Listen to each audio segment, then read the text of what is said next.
बोलिए सतगुरु भगवान की, सच्चे दरबार की। बहुत ही सुंदर अभी हमने भजन श्रवण किया। जहाँ सच की वो दरबार है, वो दरबार है आंसू बाबा का। इस दुनिया में देखें दरबार तो बहुत है, दरबार तो बहुत है, लेकिन जो आंसू बाबा का दरबार है वो बहुत ही निराला है। और यही सच की दरबार है, जहाँ पे फक्र से नाच से हम कहते हैं ये पूर्ण गुरु का दरबार है, सतगुरु का दरबार है। महाराज जी के चरणों में सत्य से अवगत कराया जाता है, ईश्वर का साक्षात्कार कराया जाता है, ईश्वर का दर्शन कराया जाता है। आप सभी जानते हैं कि गुरु महाराज जी एक पूर्ण संत हैं, जो आज ईश्वर की बातें नहीं करते हैं बल्कि ईश्वर की दर्शन की बात करते हैं। यही वो दरबार है जहाँ ईश्वर का साक्षात्कार होता है, ईश्वर का दर्शन होता है, इसलिए सच्चा दरबार है। और इस दरबार के अंदर देखा जाता है कि महाराज जी पीछे रह के अपने शिष्यों को, अपने साधकों को आगे रखते हैं। महाराज जी पूर्णता का प्रमाण देते हैं।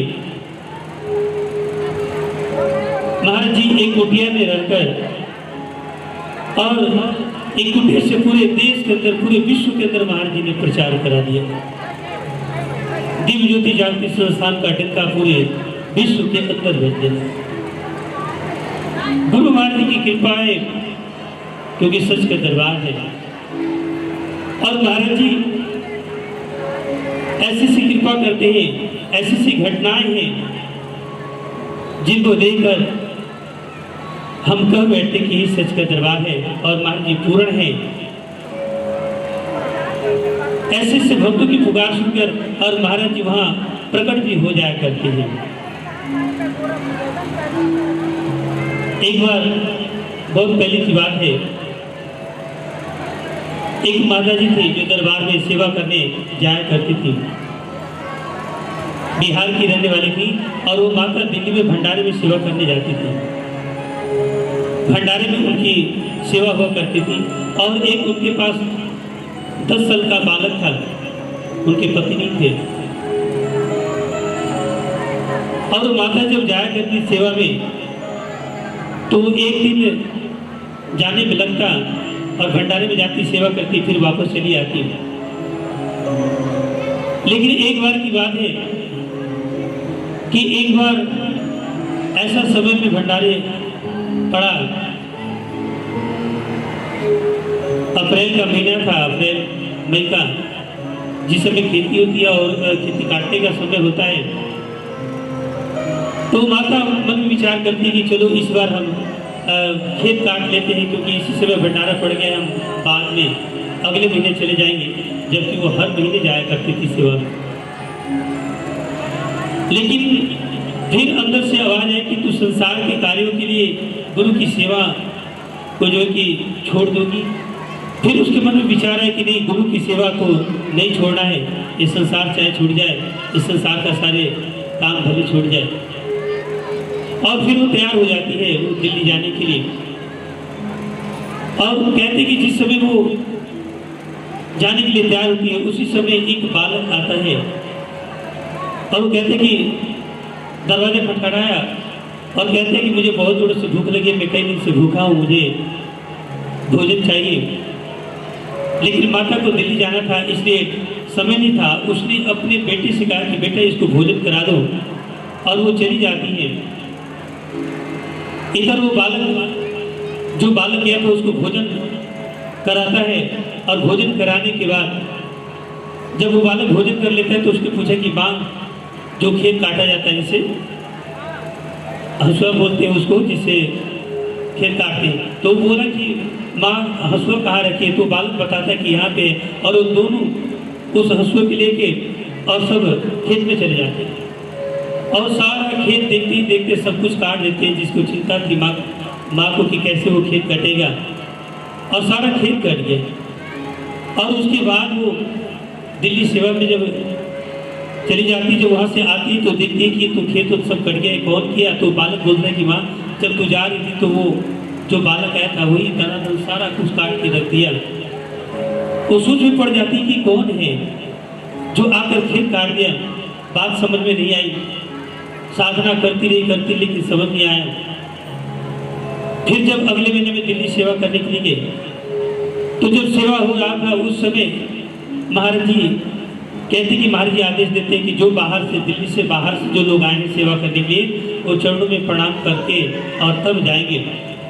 सेवा खत्म होने के बाद जो दिल्ली से बाहर के लोग गए थे सेवा करने के लिए वहाँ पे, वो सभी लोग महाराज जी के चरणों में प्रणाम करने के लिए आते हैं।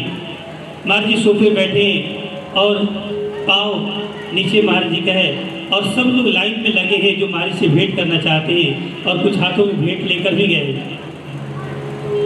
एक लाइन से सब लोग खड़े हैं और अपना अपना भेंट महाराज जी को दे के चरणों में प्रणाम करके चलते जा रहे हैं। वो माता भी उसी लाइन में खड़ी थी और वो माता जब वहाँ पे गई और महाराज जी के चरणों में जैसे प्रणाम करने के लिए झुका उस माँ ने, तो फिर महाराज जी थोड़ा सा झुकते हैं और उसके कान में कहते हैं माता कोई काम बाकी तो नहीं रह गया था। कहते कि कोई काम बाकी तो नहीं रह गया था। अब उसे समझ में आ गया कि काम करने वाला और कोई नहीं बल्कि महाराज जी हैं, क्योंकि महाराज जी ही वो खेत को काटते, महाराज जी क्या नहीं करते। तो ऐसे ऐसी कृपाएं, ऐसे ऐसे गुरु की लीलाएं देखने को मिलती है सज्जनों। तो इसलिए महाराज जी का दरबार ऐसा वैसा दरबार नहीं है। महाराज जी का दरबार पूर्ण गुरु का दरबार है जो हमें ऐसी घटनाएं देखने को मिलती है। बहुत सारी ऐसी घटनाएं हैं। इसलिए आइए और अगले भजन के लिए हम आग्रह करते हैं परम पूज्य परम मंदिर दया के सागर करुणाधाम सर्वश्री आशुतोष जी की शिष्याओं से गुरु बहन से गुरु बहन सौम्या जी, गुरु बहन नेहा जी, सुषमा जी, सुनीता, गुरु बहन अनुसुईया जी और गुरु भाई शाश्वत जी, योगेश जी से मैं आग्रह करना चाहूँगा कि हमारे के चोट के इस भजन को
सारे जग में गुरु जैसा कोई दाता नहीं।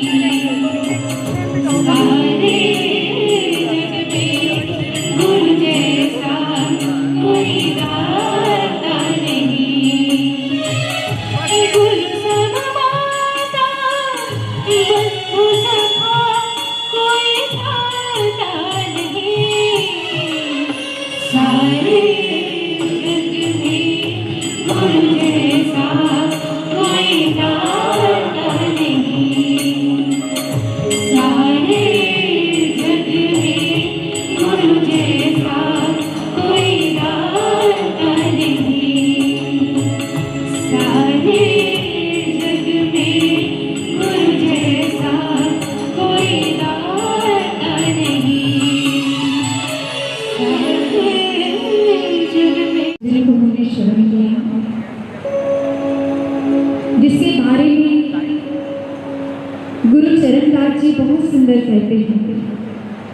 पिता सो माँ सो गुना, जो सुख को राखी है। कि पिता से 100 गुना बढ़ लक्षण क्या होती है, उसके गुण क्या होते हैं। दिव्य ज्योति जागृति संस्थान के माध्यम से आज गुरु पूर्णिमा महोत्सव का भव्य कार्यक्रम मनाया गया है और आप पीछे देख भी रहे हैं, बहुत दिव्य सत्संग चल रहा है। यह देव दुर्लभ गुरु पूर्णिमा महोत्सव दिव्य ज्योति जागृति संस्थान के तत्वाधान में गोरखपुर में पिछले 25 वर्षों से किया जा रहा है और इस महोत्सव के माध्यम द्वारा आपके चैनल को धन्यवाद देते हुए चैनल के माध्यम से आपके दर्शकों को भी मैं संदेश देना चाहता हूँ। हमारे शास्त्रों में गुरु की परिभाषा दी गई है, उसमें वर्णन आता है अखंड मंडलाकारम व्याप्तम येन चराचरम तत्पदम दर्शितम येन तस्मै श्री गुरुवे नमः। जो अखंड जगत में ईश्वर कण कण में व्याप्त है, समस्त जगत में कण कण में जो परमात्मा प्रकाश रूप में व्याप्त है, उस ईश्वर का कोई दर्शन करा सके, उस गुरु को नमस्कार की बात की गई है। और दूसरी जगह पर भी ये बात लिखी है कि अज्ञान तिमिरान्धस्य ज्ञानांजन शलाकया चक्षुरुन्मीलितं येन तस्मै श्री गुरुवे नमः। उसमें लिखा है कि जो अज्ञान अंधकार से परिपूर्ण जगत है, उस अज्ञानता को कोई गुरु समाप्त कर सके, उसी गुरु की परिभाषा दी गई है। और अज्ञान अंधकार को समाप्त करने का एक ही सूत्र है, वह है दिव्य नेत्र, दिव्य चक्षु। गुरु जीवन में जब आता है, दीक्षित करता है, तो हमारे भीतर वो दिव्य नेत्र, दिव्य चक्षु प्रदान करता है, जिसके द्वारा हम उस परमात्मा के ईश्वर के दर्शन कर सकते हैं। और जब हम दर्शन करते हैं, तभी हमारे जीवन के भीतर का अज्ञानता दूर होता है, अंधकार दूर होता है। और यहाँ जितने आप भक्त पीछे देख रहे हैं, इन्होंने उस ब्रह्म ज्ञान की दीक्षा को प्राप्त किया है।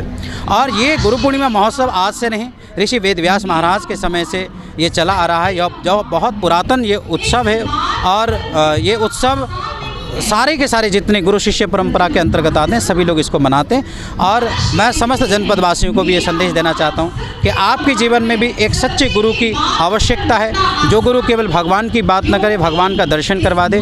ऐसी गुरु की तलाश आपको भी करनी चाहिए और कहीं दुनिया में ना मिले। दिव्य ज्योति जागृति संस्थान के संस्थापक श्री आशुतोष महाराज जी इस ज्ञान को प्रदान करते हैं, ब्रह्म ज्ञान देते, ईश्वर का दर्शन करवाते हैं। आपका भी सादर अभिनंदन है यहाँ पर। और गुरु पूर्णिमा की ढेर सारी शुभकामनाएं, बधाइयाँ हो।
भर में गुरु पूर्णिमा मनाई जा रही है और माँ कृपा सेवा संस्थान भी आज गुरु पूर्णिमा बड़े भव्य तरीके से मना रहा है, और आपका क्या? देखिए, ये गुरु पूर्णिमा महोत्सव जो है, गुरु पूर्णिमा ये गुरु के लिए वर्ष में एक बार ऐसा पूजन का तिथि आता है। ये अनादिकाल से गुरु और शिष्य परंपरा तो अनादिकाल से है, और आप सभी जानते हैं भी भगवान राम के भी गुरु थे।